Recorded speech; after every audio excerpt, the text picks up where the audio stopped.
सच्चिदानंद रूपाय विश्वोत्पत्त्यादि Hathaway तापुत्रे विनाशाय श्री कृष्णाय वयम्। भगवान की बड़ी रसीली अद्भुत लीला है। उन लीलाओं की झांकी में अगर प्रवेश करें तो भक्त चंद्रहास का चरित्र बड़ा दिव्य है। श्री भक्ति सुधामाल से चंद्रहास भक्त का बड़ा सुंदर चित्रण किया गया है। एक केरल देश का राजा था जिसका नाम मेधावी था, और ये सत्य घटना है। इस घटना में भगवान की लीला का एक रूप देखना है, और वही रूप प्रत्येक जीव मात्र के जीवन में घटित होता रहता है। तो मेधावी राजा बड़ा दिव्य था। उनके एक बालक का जन्म हुआ, उसका नाम चंद्रहास रखा। राजाओं ने चढ़ाई की, मेधावी उस युद्ध में मारा गया, और उसकी पत्नी पति के वियोग के कारण सती हो गई। मात्र नन्हा सा बालक 3 साल का, और उसके जीवन में इतना बड़ा भूकंप आया, भूचाल आया कि इसकी मिसाल नहीं दी जा सकती। जो दुश्मन राजा थे वो बालक को ढूंढ रहे थे मारने के। उसी समय एक दासी ने उस बालक को अपनी गोदी में लिया और लेकर के उस राज्य से बाहर निकल गई। कहां पहुंची? एक कुंतलपुर देश था उसकी राजा के। उस राज्य में पहुंचकर उस दासी को रहने के लिए व्यवस्था चाहिए, तो कुंतलपुर के राजा का मंत्री था, प्रधानमंत्री, जिसका नाम था धृतराष्ट्र, दृष्टबुद्धि। उस मंत्री के घर में जाकर के वो दासी का काम करने लगे। साफ सफाई, घर की, चौका बर्तन, खाना पीना बनाना, वो सब करने लगी। और उस बालक को उसने अपना बालक कह दिया कि ये मेरा बालक।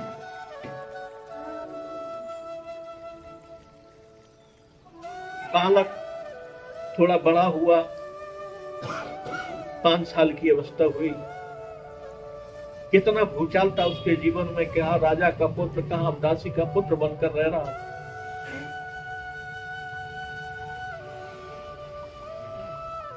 भगवान ने कृपा की, पिछले जन्म के अनुसार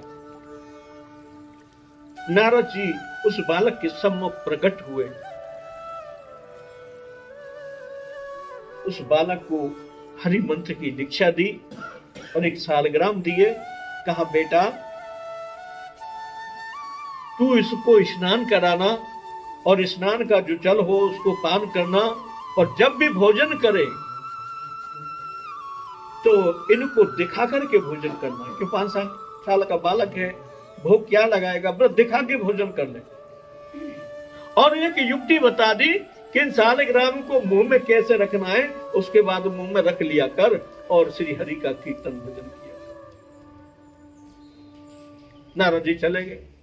बालक ने बड़ी श्रद्धा लगन से वो कार्य शुरू कर दिया। दृष्टबुद्धि जो प्रधानमंत्री था कुंतलपुर के राजा का, उसके यहां कोई भोज था, कार्यक्रम था, उत्सव था। उसमें ब्राह्मण लोग आए और वो बालक दासी का जो पुत्र था वो बालकों के साथ खेलता हुआ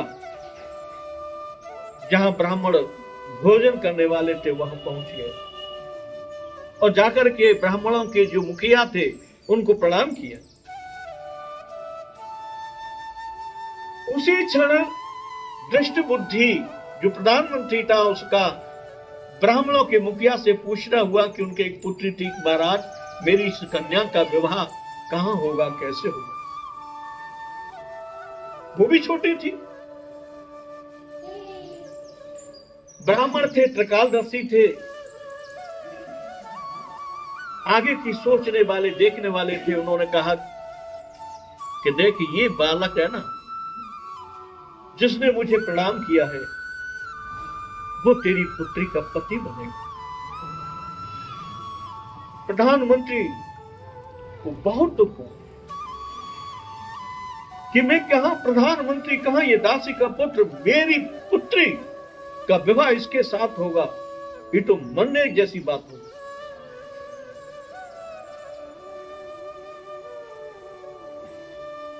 दृष्टिबुद्धि ने पूछा ब्राह्मण के मुखिया से कि कोई उपाय हो, इसके साथ विवाह न हो सके, कोई ऐसी स्थिति हो तो बताओ।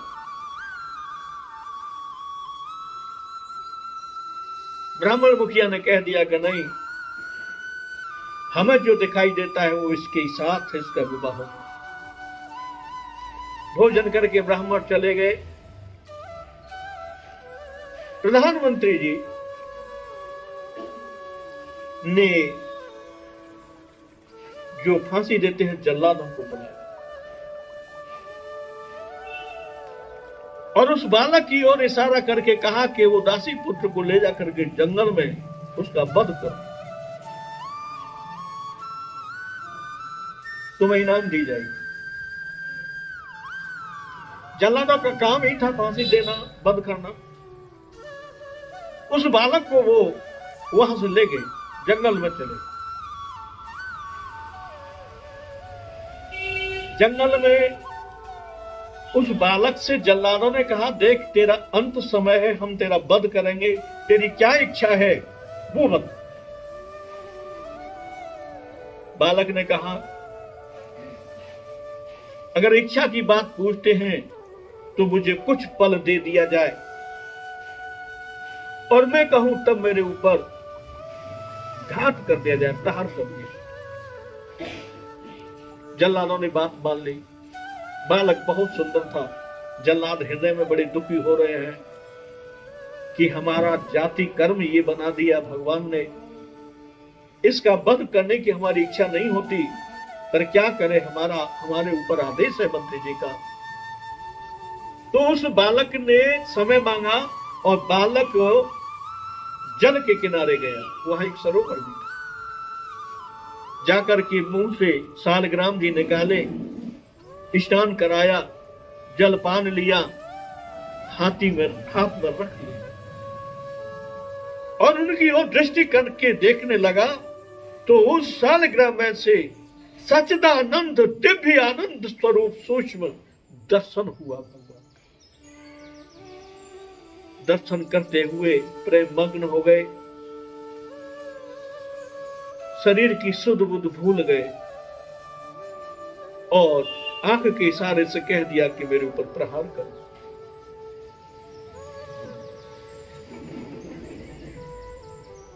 जाकू राखे साइया मार सके ना कोई, पालन बांका कर सके जो जग मेरी।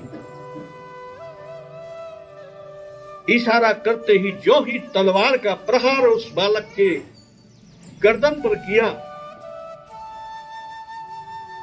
तो मूर्छित होकर जल्लाद सभी नीचे गिर गए, बाहर नहीं होगा। थोड़ी देर में उनकी मूर्छा दूर हुई। उधर भगवान ने, मैंने पहले कहा था कि इसमें भगवान की दिव्य लीला का दर्शन करना, ऐसी अद्भुत लीला प्रत्येक जीव मात्र के साथ करते हैं, लेकिन हम लोग समझ नहीं पाते उनकी दिव्य लीलाओं को, तो पल भर में दुखी हो जाते हैं और उस दुख में जो भगवान की लीला होती है वो देखने लायक होती है, समझने लायक होती है। परम प्रभु ने उनकी मति में दया का भाव डाल दिया तो वो बधिक आपस में चर्चा करने लगे कि सुंदर बालक है, निर्दोष है, निरपराध है, इसने कोई अपराध नहीं किया, हम इसका वध करने जा रहे हैं, हम बड़ा पाप कमा रहे हैं, किसी तरह से बालक को छोड़ दिया जाए।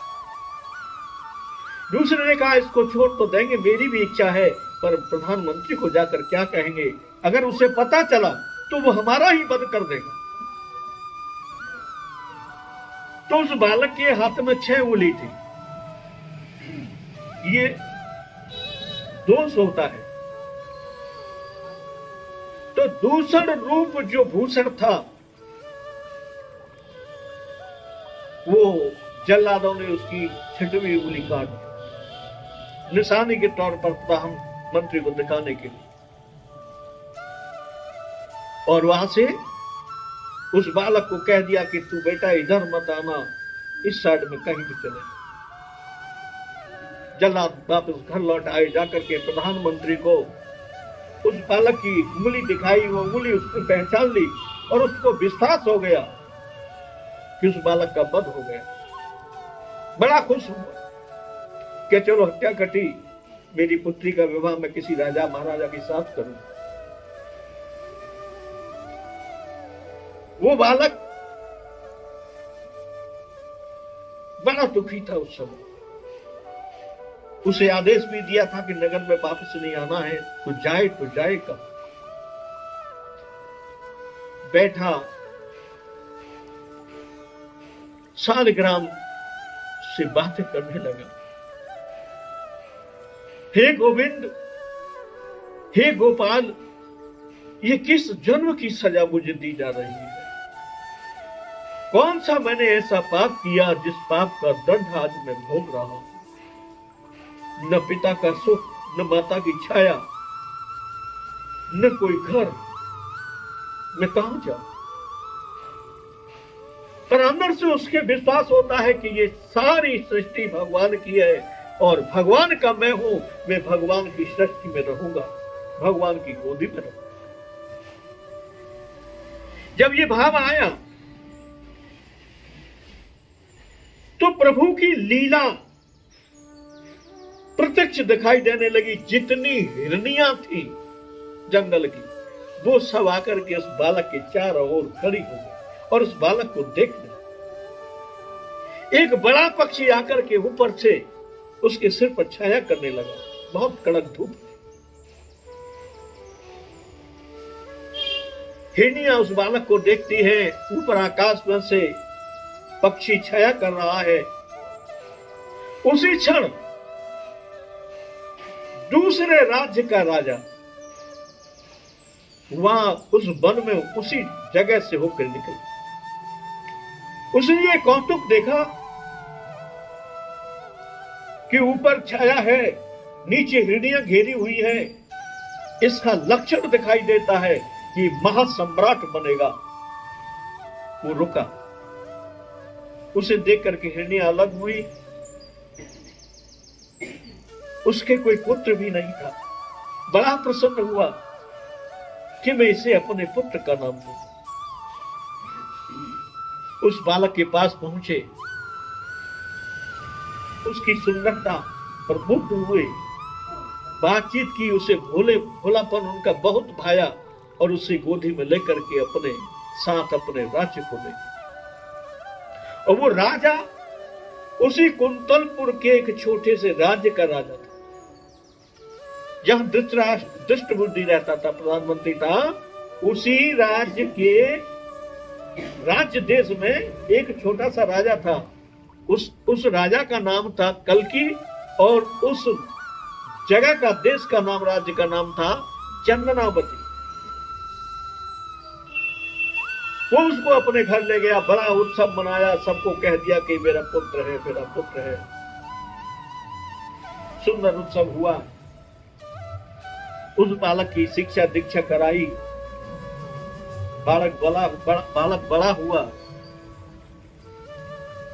तो सारे राज्य काज को देखने लगे।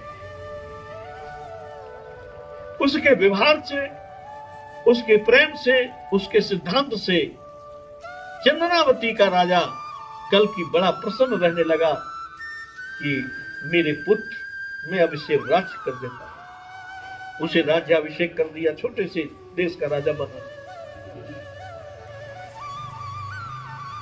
उसका नियम था मुंह में सालग्राम भगवान का कीर्तन भजन और उनको स्नान कराना, भोजन खिलाना, भोग लगाना, फिर मुंह में रख लेना, फालतू बात नहीं करना, सब समय जनता की सेवा करना, दुख दर्द को मिटाना, ये उनका लक्षण बना।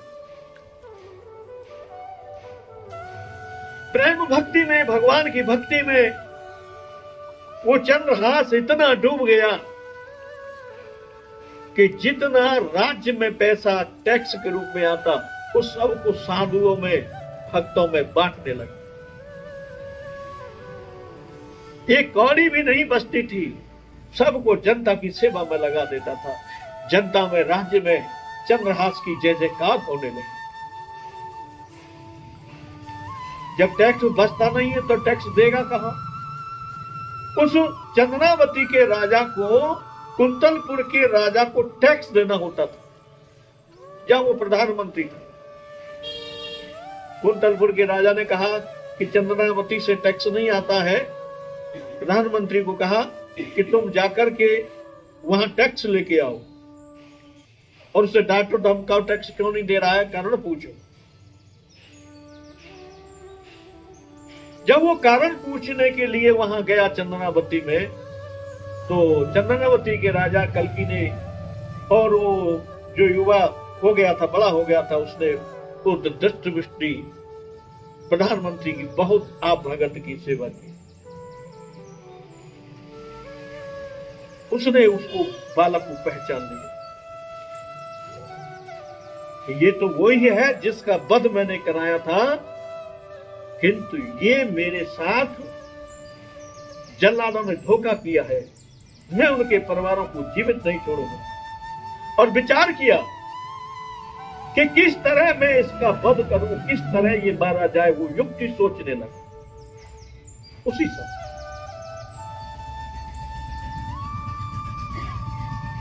दृष्ट बुद्धि को एक अंदर से सुझाव हुआ, जो कुटिल होता है, कुटिलता से अपना कार्य बनाता है, कुटिलता से उसने एक विचार आया और चंद्रावती के राजा को कहा कि महाराज, हमें यहां रहने में अभी और समय लगेगा और कुछ जरूरी समाचार मुझे अपने घर देना है, इसलिए अपने बेटे को हमारे घर भेज दीजिए, वो पत्र मैं लिख के दे देता हूं। लेकिन पत्र ये पढ़े नहीं, ये शर्त रही। उसको इस तरह से बांध किया, सील लगाया, तो कोई पढ़ न सके। उसने वो पत्र अपने पुत्र के नाम लिखा।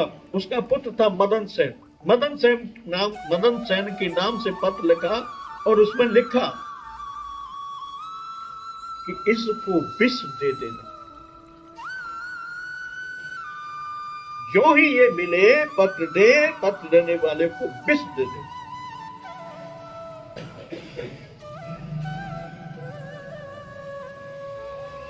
अब वो युवा राजकुमार जो चंद्रहास था, उस पत्र को लेकर के कुंतलपुर दुष्ट बुद्धि के महल की ओर चला। मार्ग में थके होने के कारण, दैवी योग से, प्रभु कृपा से, प्रभु की लीला बड़ी बलवती होती है। दृष्ट बुद्धि का वहां एक बगीचा था और उसे पता नहीं था। उस बगीचे की रमणीयता को देख करके वो चंद्रहास उसमें आराम करने के लिए ठहर गया। मुंह से सालग्राम निकाले, पूजा की, जल ग्रहण किया, स्मरण किया और मुख में रख लिया। इतने में उसे नींद आ गई और उस बगीचे में वो सो गए।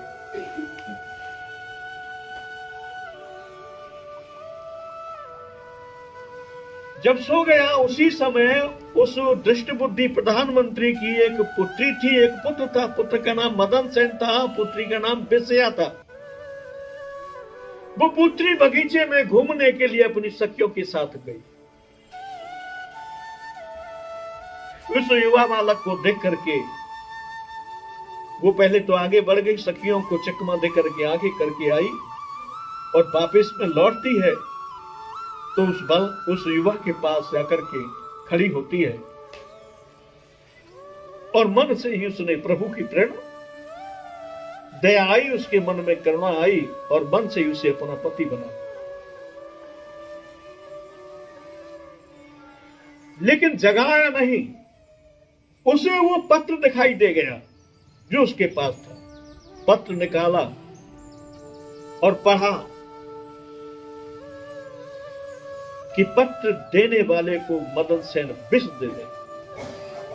बड़ी दुखी हुई, अपने पिता पर क्रोध हुआ कि निरपराध किसी को विष देना दंडनीय अपराध है। लेकिन क्या कहे, उसी समय उसने अपनी आंखों से काजल निकाला और विष जो लिखा था उसके आगे या बढ़ा दिया, विष या कर दिया।